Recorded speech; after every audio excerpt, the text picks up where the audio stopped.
So we're gonna talk now about 2022 TVs, our hopes and dreams. So I got a lot of hopes and dreams for 2022 Mhm. TVs. So let's move on. So we got OLED hopes for 2022, and so I put near black improvements, question mark, heat sinks. We want brighter, but there's also like a catch to that, and then QD OLED, QD display, whatever you want to call it for Samsung, and then maybe Sony. We still don't know.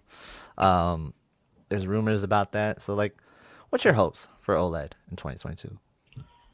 Um, I'm pretty much planning on buying an 83-inch G2. So hopefully they fix the VRR flicker because that's a hardware issue with the way that they've been doing it, and they've been working on it for a while. So hopefully that's ready. Hopefully that's their big gaming improvement for next year is get rid of the VRR flicker. Mm-hmm. Um, I don't really care about the heatsink because the G1 is already plenty bright without any image retention, and anymore it's just yeah, you get brighter whites, but you're losing color, so it's kind of not needed. Yeah. Um, yeah, and then for Samsung and if Sony, the QD displays, they're just going to be too expensive for next year. So it'll be interesting to see what they do, but they're not on my shopping list Right. um, because they're just going to be just way too expensive. And I don't think that they should be on anybody's shopping list unless they somehow are more affordable. Just because it's like first year, plus like really expensive price tag. That's red flags that I say like unless you are loaded, like avoid that. You know. Yeah, I mean it's like A90J was 3,000 and 4,000 for 55 and 65, and most people didn't want to pay that. Now Right. double those prices for the same 55 and 65-inch size. Right. There's hardly anybody will buy them. That's a good point.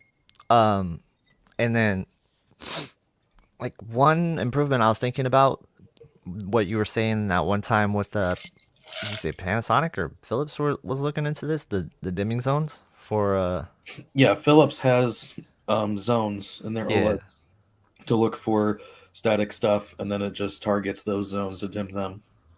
yeah, it's really interesting. That could maybe solve some problems with the OLED's dimming. Because as you know, not everybody knows to turn off local luminance. So even people with LGs always complain to me like, "Hey, this is really dim. Like Hmm. my gaming is like super dim. What's going on?" So that would be nice to see, like some way to improve the brightness in gaming. Um, And with unlock the peak brightness in SDR games. yes, okay, for LG for sure, like unlock the SDR brightness in your game mode. Like I don't know why that's not on there. Heat sinks. I don't think we're gonna see heat sinks on every OLED. Like a lot of people think that's what we're gonna see is heat sinks on every OLED. I don't think we're gonna see that. I think we've talked about how it's gonna probably be a model, like a new model, maybe if we see it from Yeah. LG, but there seems to be no indication on that yet. So I don't know. I kind of think that they realize they don't really need one, and if they do bring one, it's just going to be for marketing reasons because everyone thinks you know they should.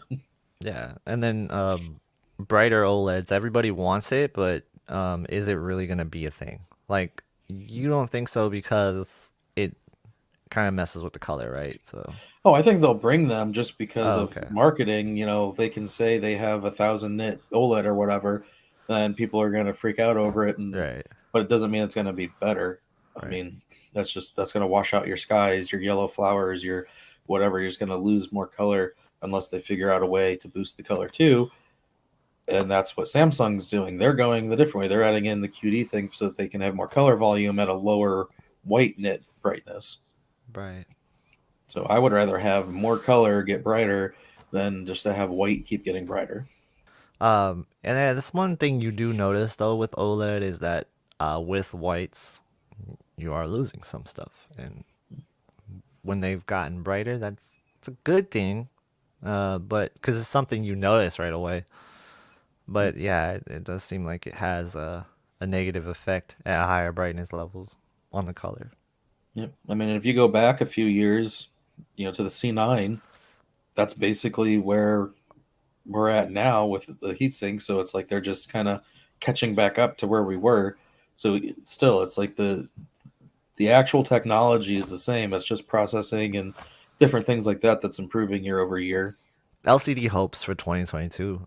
So brighter LCDs, possible, maybe. Let's see. An emphasis on quality control, better black levels, improved mini LED side angles, more dual cell TVs, and then true HDMI 2.1 ports on every port. A little bit of a pipe dream, but you never know. So like, here's the thing. Let's just start with the brighter LCD TVs. I think it's very possible. Yeah, Will I'm it sure it's possible, happen? but I it's don't not. know. I don't think like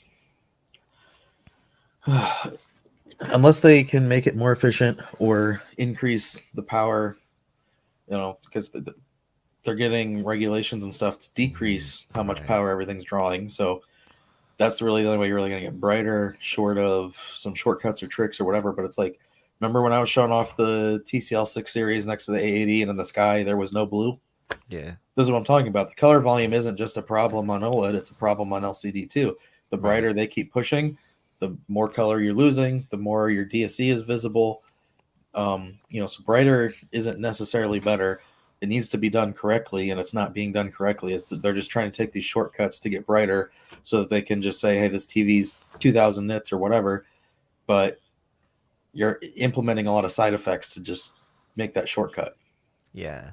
It sounds like we really need to get like some real good groundbreaking engineering innovation on LCDs to make it kind of possible and to be a good thing. An emphasis on quality control. I think this is something that they should focus on. Like in CES, I really hope that Samsung or Sony, comes out and says, "Hey, like we're gonna double check our panels or something like that." You know what I mean? Like just say like we promise like this is gonna be a better experience. We've heard you. Like I would love to hear that. We're probably not gonna hear that. It's not something you really hear from TV manufacturers, but it'd be nice.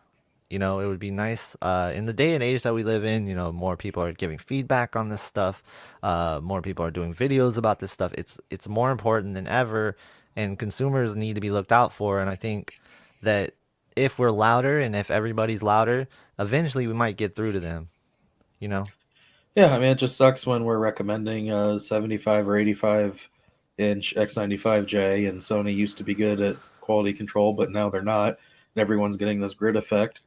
It's like I was saying months ago, like I would be fine if the industry just stopped progressing in image quality and started progressing in quality control instead, making everything cleaner. But they would have to go to was it the main companies that make the panels? It was AU Optronics and whatever. Like they have to go through them and tell them to do a better job. Yeah. And then Preston, he's chiming in and says, I hope they stop making LCDs because OLEDs get bright enough for the current LCD crowd. I really disagree with this. A The lot of people reason, would. yeah, I disagree with this because if you look at the amount of people who have bought an OLED TV and taken it back, like in my comment section, or people that message me like, hey, the 80J is a little too dim, or hey, the C1's a little too dim, like you would be surprised like how many people are actually not satisfied with OLED brightness. And you could say OLED's as bright as you want, and for most people, maybe it will be. In a dark room, it should be, but there's still gonna be people that are like, "Hey, I had a really bright LCD. I missed this brightness about it," and I can tell you firsthand, I'm definitely missing some brightness sometimes. Not all the time, but I do notice it. And so I don't think that they will stop. I don't think they should stop making LCDs because it does serve a crowd and it serves a need, especially for brighter living rooms. Yeah, 2016. 2016 is when we started seeing really bright LCDs. Before that, they were only maybe twice as bright as a plasma, and that's about where OLED. Maybe OLED's a little bit more than that, but still, is anyone who's had an LCD or a mid-range to high-end LCD between 2016 and now has gotten used to just superly overly bright. Probably for most people, it's even brighter than it should be for the room they're in, Hmm. but either way, they've gotten used to that, and now that's what they expect. And then when they go to an OLED that is brighter than plasma, but not nearly as bright as what they're used to, then it looks dim to them. But if they could forget the last 5 years and remember what they were seeing before 2015, then they wouldn't really have a problem with the brightness of OLED. Yep. Yeah, that's a good point. And Loda High was saying, hey, like I didn't think OLEDs would be this affordable. Um, and I guess that was more of a OLED hopes thing, but like, yeah, I think we will see cheaper prices from OLED as well. Like it's starting to be more affordable. You're also seeing like no-name brands making OLED now and selling them on websites and stuff, and they seem to do okay, but they're still gonna lack the processing like LG and Sony have. But I think we will see more manufacturers make OLEDs and they will get more affordable. So that's just going to drive down the prices of the big boys. So, like Sony and LG, I think that will get cheaper. Yeah, so moving on down to better black levels, I mean, with local dimming, we basically have black on LCDs now. It's just the having black next to something bright and having the blooming is the problem. And Ooh, then I don't think mini LED is gonna be able to just magically fix its viewing angles. More dual cells would be interesting, but I don't know who would be doing it because I mean, it doesn't seem like something Sony's gonna adopt. yeah, The Samsung, highly doubt it. right. LG, maybe, but Yeah, that's really interesting. On the better black level side of things, like I just hope for better black bars for some of these LCD TVs because they are lacking. And that's sort of what would push me towards an OLED if I'm talking about movies.